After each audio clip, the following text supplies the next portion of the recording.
با ورزشگاه کلوب آرینا خوش آمدید. دوستان عزیز، پیش از اون که هیئت دسته های امروزه را برای شما شناس کنم، من میخواستم از نام همه شما همه طبیبان حاذق کلوب شهر باستانی رو به روز عید کسبیشان تبریک و تهنیت بگوییم و خوشا که در ورزشگاه ما در هیئت مخلصان دسته روشن طبیبان حاذق خیلی زیادم و خیلی مخلصی خوب هم برای روشن میکنند. نمونه آنها بختیار حکیموف، خوش آمدید، مبارک باشد. خوب دوستان عزیز، اینک هیئت دسته های امروزه دسته روشن کلوب صاحبان میدان در زمان رقم 55 یوگنی گریتسنکا، رقم 15 ساموئل اوفوری، رقم 22 خولمراد نظرов، رقم 74 سورگون غیوسов، رقم 44 دیوید маутор, رقم 23 جمشید مقسومов, رقم 63 شوریجان مرادов, رقم 29 عزیزبек حییتов, رقم 11 محمد جان رحیمов, رقم 17 بختیار ظریفов و رقم 9 کوردژو ماتیچ.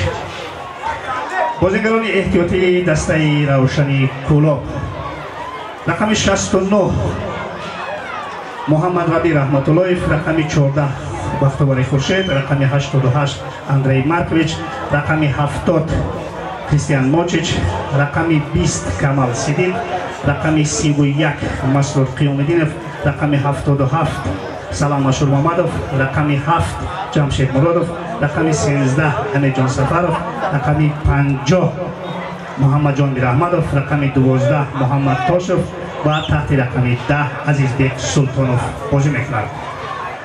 سرمربی دسته روشن شهر کلوب مسعود نظرزاده.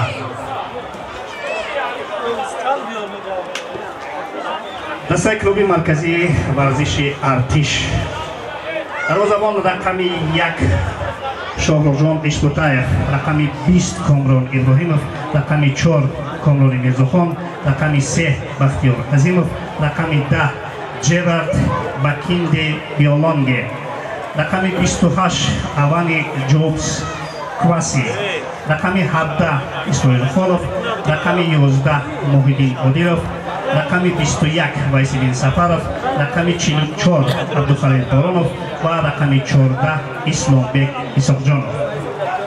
بازیگران احتیاطی دسته روشن شهری دسته کلوب مرکزی ورزش ارتش: رقم 26 مظفر سفرعلیев, رقم 22 جانبek شریفov, رقم 66 محمد اقبال دولتov, رقم 2 سهیل مولویف, رقم 77 محمد عیسایев, رقم 6 شیراز شریفov, رقم 18 عبدالله شریفov, رقم 9 شهباز حبیبov و رقم 7 عزیزجان یونس‌زاده.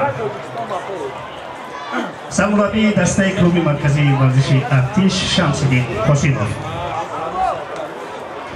داوران: داوری اساسی گلبراد سعدالله، یاوران او حسن کریمов و وفا قرایف، داور احتیاطی شهباز سعدov.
Gracias.